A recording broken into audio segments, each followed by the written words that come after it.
Sir एक बार फिर से यूट्यूब चैनल पर आपका स्वागत करता हूं। तो बच्चों, जैसा कि जो है क्लास 12 के फिजिक्स में हम पढ़ा रहे थे प्रिज्म द्वारा जो है परिक्षेपण और वर्ण विक्षेपण। तो कल जो हम बताया गया तो उसमें बताया गया था कि प्रिज्म द्वारा प्रकाश किरणों का अपवर्तन कैसे होता है। तो अपवर्तन के विषय में आपको बताया गया था कि जिसमें से हम एक प्रिज्म लेते हैं, उस प्रिज्म में हमने दिखाया था कि जब प्रकाश की किरणें जो है प्रिज्म पे डाली जाती हैं तो प्रिज्म के जितने अपवर्तक पृष्ठ होते हैं, जैसा कि जो इसके पहले वीडियो में बनाया गया था चित्र, उसमें जो केवल 2 ही अपवर्तक पृष्ठ थे और दोनों पृष्ठों से प्रकाश किरण का अपवर्तन जो है इसके पहले के वीडियो में आपको समझाया गया था। और आज का जो हमारा नया टॉपिक है वो है प्रिज्म द्वारा परिक्षेपण। ठीक, तो सबसे पहले हम ये जानेंगे कि प्रिज्म द्वारा परिक्षेपण होता क्या है। तो जैसा कि आपको पता है, तो जैसा कि आप जानते हैं कि जब भी जो है सूर्य से प्रकाश की किरणें निकलती हैं तो हम जानते हैं कि उसमें 7 रंगों का मिश्रण होता है जिसको विबग्योर कहा जाता है। और खास करके ये कब होता है कि जब आसमान में बादल छाए रहते हैं। तो आपने कभी कभी इंद्रधनुष को बनते हुए देखा होगा, जो 7 रंगों की प्रकाश किरणों का एक मिश्रण होता है और उसका जो क्रम होता है वो विबग्योर के आधार पर जो समझा जा सकता है कि 7 रंग कैसे कैसे किस क्रम में रहते हैं। तो इसमें क्या होता है, इसमें ये बताया जाता है प्रिज्म के परिक्षेपण में कि जब भी किसी प्रिज्म पे सूर्य की प्रकाश की किरणें डाली जाती हैं तो प्रिज्म से अपवर्तन के पश्चात जो होता है जितने भी रंग होते हैं वो समस्त रंग अपवर्तन के बाद अपनी अपने रंग की किरणों को लेकर अलग अलग अपवर्तित हो जाते हैं। ठीक, जैसे एक प्रिज्म है, उसमें हम मान लीजिए कि सूर्य की किरणें अगर डालते हैं और तो हम देखते हैं कि जब वो अपवर्तन होता है तो उसमें हम देखते हैं कि जो अपवर्तित किरण होती है वो प्रत्येक रंग के साथ क्या होती है, अलग अलग हो जाती है, जिसी को हम कहते हैं क्या, परिक्षेपण कहते हैं या परिक्षेपण क्षमता कहते हैं। ठीक, तो इसको हम समझ सकते हैं। तो बच्चों आगे देखते हैं हम कि जो है जैसे बताया गया कि माध्यम की वर्ण विक्षेपण क्षमता प्रिज्म के द्वारा होती क्या है। तो डिफिनीशन इसकी पहले देख लेते हैं कि जब सूर्य का श्वेत प्रकाश एक पतले प्रिज्म में से गुजरता है तो बैंगनी तथा लाल रंगों की निर्गत किरणों के बीच उत्पन्न कोणीय परिक्षेपण तथा मध्यवर्ती किरण के लिए विचलन कोण के अनुपात को प्रिज्म के पदार्थ की क्या कहते हैं, परिक्षेपण क्षमता कहते हैं। विचलन कोण आपको बताया गया था और निर्गत किरण के भी विषय में बताया गया था कि जब प्रिज्म हमारा पतला होगा और बैंगनी तथा लाल रंग के प्रकाश की किरणों को उस पर आपतित किया जाएगा तो हम देखेंगे बैंगनी तथा लाल रंग के प्रकाश किरणों से जो निर्गत किरणें हमको प्राप्त होती हैं, इसका मतलब जो अंतिम अपवर्तक पृष्ठ होगा उससे जो किरण अपवर्तित होगी इस रंग की, उसी अपवर्तित किरण को हम निर्गत किरण कहते हैं। और उसी निर्गत किरण को जब हम पीछे बढ़ाएंगे, आपतित किरण को आगे बढ़ाएंगे, तो जहां दोनों किरणें काटती हैं उस बिंदु पे जो बना कोण होता है उसे हम क्या कहते हैं, विचलन कोण कहते हैं। तो वही से बताया गया है कि निर्गत किरणों के बीच उत्पन्न जो कोणीय परिक्षेपण हमारा होता है तथा मध्यवर्ती किरण के लिए विचलन कोण का जो अनुपात होता है उसी को हम क्या कहते हैं, परिक्षेपण क्षमता कहते हैं। ठीक, अब इसके लिए हम मान लेंगे कि माना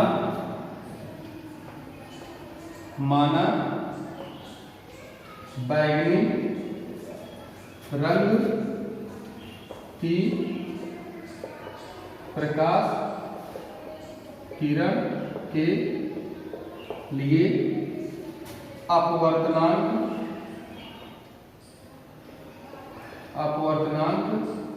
NV,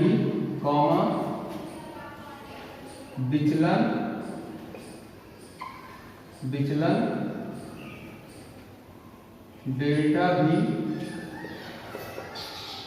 डेल्टा V तथा प्रिज्म कोण कैपिटल A है।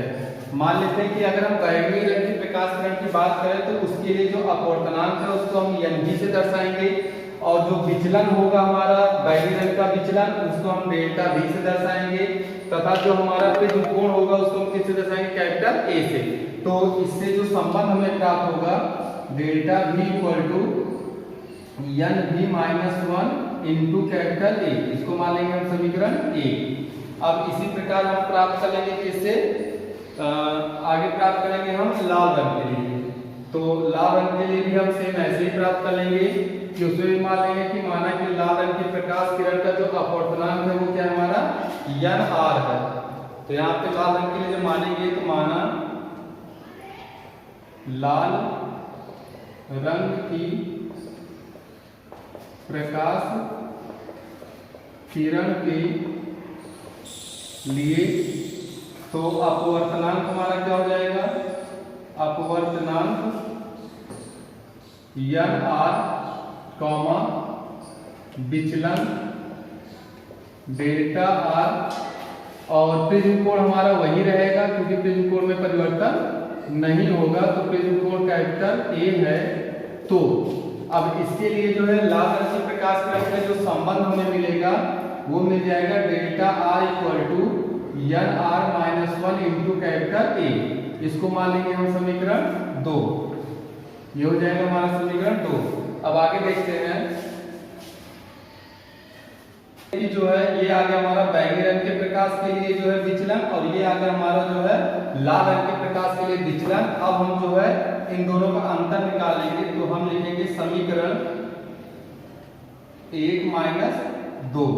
तो समीकरण 1 में से अगर हम 2 घटाएंगे तो जो संबंध आएगा हमारा उसे हम लिख सकते हैं डेल्टा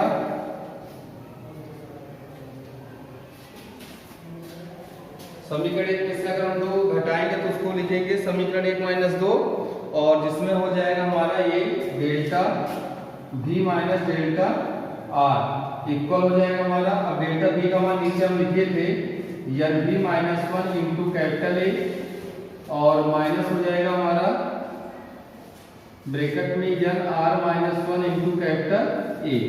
इसको जब हल कर लेंगे हम तो हो जाएगा delta v minus delta r equal to n v minus 1, क्योंकि कैपिटल A दोनों में कॉमन है, तो कैपिटल A को अगर कॉमन कर ले हम तो n v माइनस 1 हो जाएगा, माइनस के अंदर गुणा करेंगे तो minus n r minus minus plus 1, 1 से 1 क्या हो जाएगा हमारा कैंसिल, तो ये हो जाएगा delta v minus delta r equal to n v minus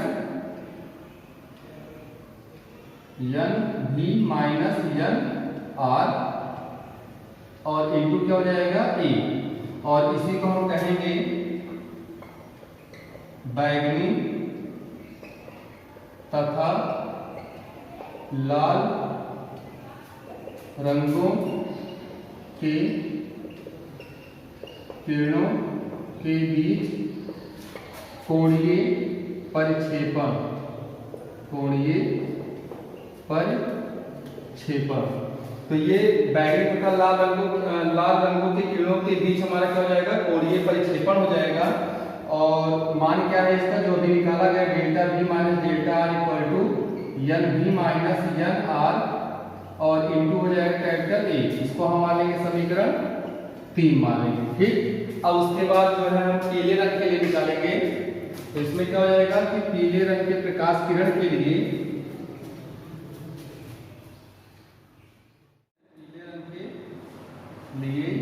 और तो पीले रंग के लिए क्या हो जाएगा हमारा अपवर्तनांक जो कि क्या होता है n y हो जाता है। उसके बाद अगर हम बात करें आगे तो हम देख रहे हैं अपवर्तनांक तो n y हो गया, विचलन हमारा क्या हो जाएगा, विचलन डेल्टा y हो जाएगा, तथा प्रिज्म कोण तो वही रहेगा हमारा जो पहले माना गया था A, तथा प्रिज्म कोण कैपिटल A है, ठीक। अब इसके लिए जब निकालेंगे हम डेल्टा y बराबर तो n y माइनस 1 इंटू क्या हो जाएगा A हो जाएगा, ठीक। अब इसके बाद जो है पीले रंग के लिए हमारा आ गया विचलन। अब सीधे हम निकालेंगे परिक्षेपण क्षमता, क्या निकालेंगे, परिक्षेपण क्षमता। और परिक्षेपण क्षमता को हम किससे दर्शाते हैं, ओमेगा से। किससे दर्शाते हैं, ओमेगा से, जो कि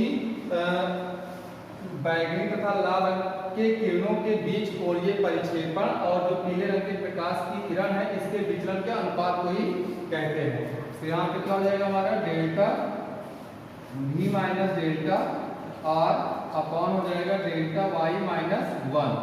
जब यहाँ पे मानों को रखा जाएगा इनके, तो इसका मान हमारा कितना आया था, n v minus n r into capital A upon, और इसका मान कितना निकाले हम, n y minus 1 into capital A। इसे क्या होगा हमारा कैंसिल, तो बचा क्या हमारा, इसको हम आगे लिखेंगे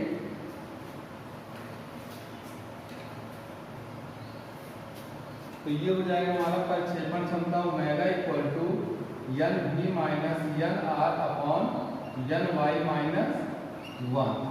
ये हमारा परिक्षेपण क्षमता का फार्मूला हो जाएगा, जहां पर एन बी क्या है, पहले रंग की प्रकाश किरण का अपवर्तनांक है, एन आर क्या है, लाल रंग की प्रकाश किरण का अपवर्तनांक है, और एन वाई क्या है, पीले रंग की प्रकाश किरण का क्या है, अपवर्तनांक है। तो हम इसकी सहायता से जो है आसानी से जो है परिक्षेपण क्षमता का व्यंजक प्राप्त कर सकते हैं। अब आगे देखते हैं, हम देखते हैं कि क्वेश्चन देखते हैं हम प्रिज्म कोण के ऊपर। तो इसमें बताया गया 60 अंश कोण वाले प्रिज्म का, इसका मतलब जो प्रिज्म कोण है हमारा कितने अंश का है, 60 अंश से। इसका मतलब क्या है कि कैपिटल ए जो प्रिज्म कोण होता है उसको हम किसके बराबर दिखाएंगे, 60 अंश के बराबर दिखाएंगे। का पीले प्रकाश के लिए न्यूनतम, तो पीले प्रकाश के लिए बात की जा रही है यहाँ पे, और न्यूनतम विचलन कोण इसका मतलब डेल्टा एम जो है हमारा वो कितना है, 30 अंश है। इस स्थिति में हमको आपतन कोण का मान निकालना है। आपतन कोण मतलब स्मॉल आई का मान हमें ज्ञात करना है, ठीक। तो इसको हल करने के लिए सबसे पहले प्रश्न में जो दिया जाएगा हम उसको नोट कर लेंगे। तो यहाँ पे लिखेंगे हम प्रश्नानुसार, तो प्रश्नानुसार जो है कैपिटल ए जो प्रिज्म कोण है हमारा वो दे रहा है कितना, 60 अंश दे रहा है, और न्यूनतम विचलन जिसको हम किससे दर्शाते हैं, डेल्टा एम से, ये कितना दे रहा है हमें, ये दे रहा है हमको 30 अंश। मान हमें किसका निकालना है, आई का मान निकालना है, ठीक। आई हमारा क्या है, आपका कोण है, ठीक। तो हम यहाँ पर लिखेंगे चूंकि n बराबर, हम सूत्र बताए थे इसके पहले के वीडियो में, n बराबर sine a plus delta M upon 2 upon sine a upon 2, जहां ये हमारा आपतन कोण का मान है और ये क्या है, अपवर्तन कोण का मान है, और उनकी ज्या का जो अनुपात होता है उसी को अपवर्तनांक कहते हैं, किसके नियमानुसार, स्नेल के नियमानुसार, ठीक। अब यहाँ पे हम लिख देंगे जहां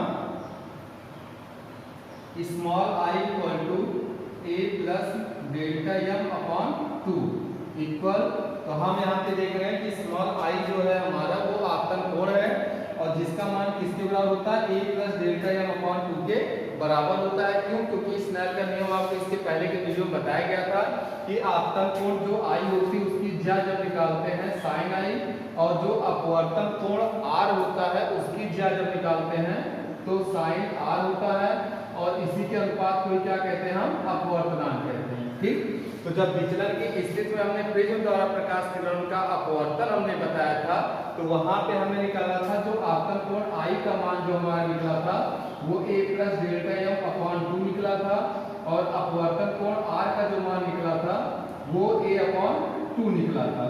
यही मान ले जाके जब हम इसमें रखे थे तो n का जो मान आया था हमारा वो sine a plus delta M upon 2 और बटे में हो गया था साइन a अपॉन 2, यही अपवर्तनांक का क्या आ गया था, हमारा मान आ गया था, ठीक।